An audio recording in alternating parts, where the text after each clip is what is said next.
인성은 제가 존경하는 한국 근대화가 1912년에 태어나셨으니까 아마 천수를 누리셨다면 많은 사람이 머지않은 뭐 한 10여 년 전까지도 뵐 수 있었던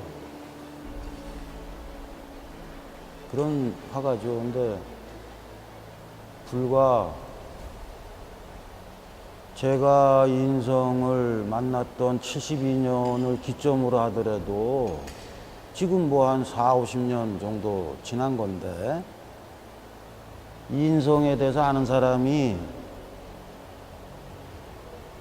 매우 적고 안다 해도 인성이라는 우리의 근대 화가를 최소한 정확하진 않더라도 인성의 회화가 오늘날 한국 화단에 주는 의미라든가 이런 거는 어느 정도의 뭐 미학적 합의를 포함해서 대중에게 가까이 가려고 노력했던 화가의 노력 뭐 이런 것들은 있어야 돼요. 그런데 그간에도 노력하셨겠지만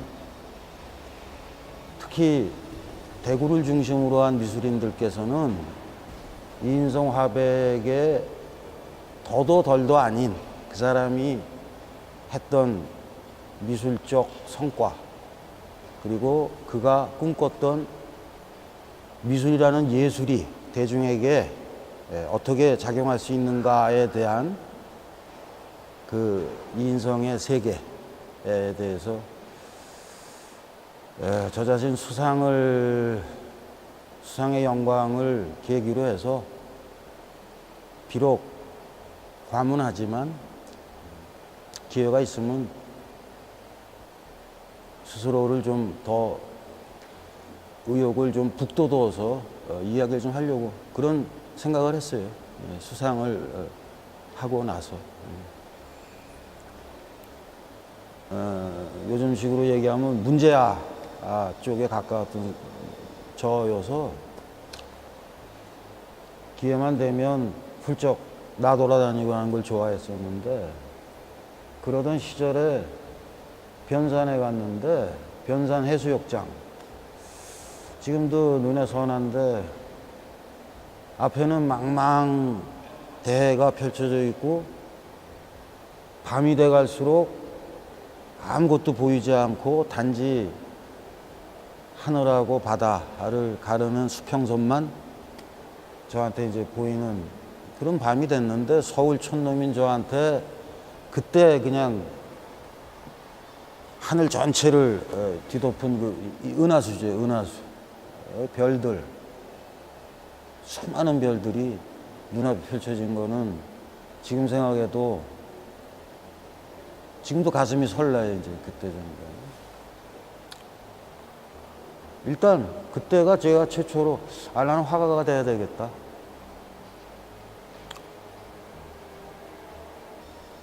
앞서 변산의 별을 보고 화가가 되겠다라고 했던 것이 원초적이고 본능적인 자각이었다면 자신의 현실이 바로 예술이고 그 예술을 통해서 자기 자신이 꿈꾸는 현실 너머의 이상을 추구했다는 것들이 제가 공부하면서 깨달은 또 하나의 이제 화가가 되어야 되겠다.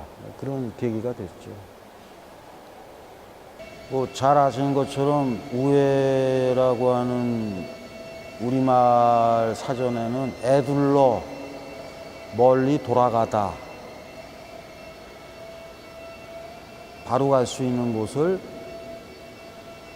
자의적이든 타의적이든 어쨌든 돌아가는 걸 이제 의미하는데 제 경우 저는 보통의 예술가들의 청년 시기와 뭐 진배 없이 뭐 예술가뿐만 아니라 청년 시기에 누구나 다 경험했듯이 자신의 인생에 있어서 가장 순수하기도 하지만 한편으로는 혈기 넘쳐서 때로는 오류를 범하기도 하고 또 지나친 자기 억제가 부족한 과잉된 반응, 행동 그런 걸 보이는 시절이죠. 저 역시 그랬고 그걸 뭐 우애인데 우애가 자기 애가 원래 강하잖아요. 예술가들이 안 좋은 건데 저 역시 그 안 좋건 좋건 저 역시 한 예술가의 그냥 그 전형을 지니고 있는 사람이라서 100개보다 많은 1000개, 1000번의 우애를 했다. 뭐 이렇게 이제 표현한 거고 제가 좋아했던 그 우애 시절에 저한테 제 삶에 지혜를 줬던 철학자 들레즈의 1000개의 고원 그때 거기서도 함의하는 1000개의 의미는 어쨌든 인간이 생각할 수 있는 규모, 개수, 양 그걸 의미하는 거고 거기에 이제 제가 우애를 붙였죠. 분홍 또 불황 시리즈 회색 청춘이라고 잠정적으로 규정한 시리즈 모두가 제가 주변에서 보는 지인이거나 저 자신의 모습이거나 또는 익명의 대중들이죠.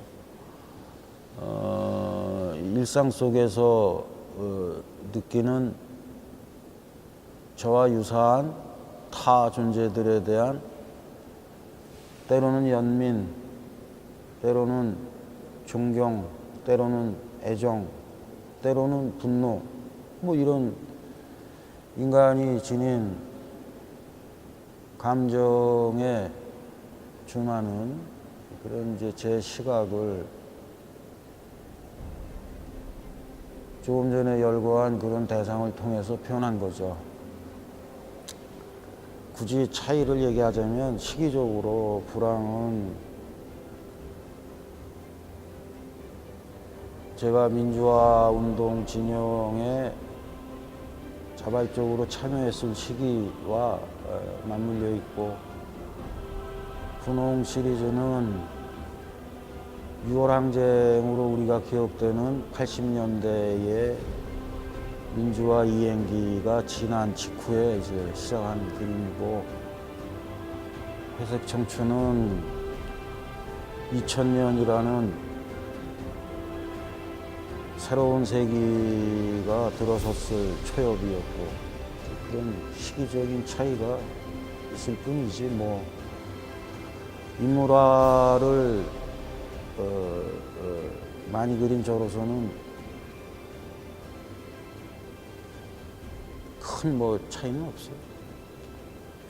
근대로 가는 길에서의 보편적 조건과 각 지역이나 시기마다 지니게 되는 고유의 정체성 이거는 언제나 양보할 수 없는 두 가지인데 이 두 가지는 때로는 모순되기도 하고 때로는 우선순위에 따라서 또는 개인의 가치관에 따라서 선별적인 선택, 강조 이게 되기 마련이에요. 우리 삶에서도 한 사람이 자기가 보편적인 한 시민으로서의 의무나 권리와 자기 개인의 성향에 따른 취향에 따른 의무나 권리가 부닥치는 일은 무수히 보잖아요. 마찬가지입니다. 미술 역시 서구 중심의 근대 사회로 가는 일이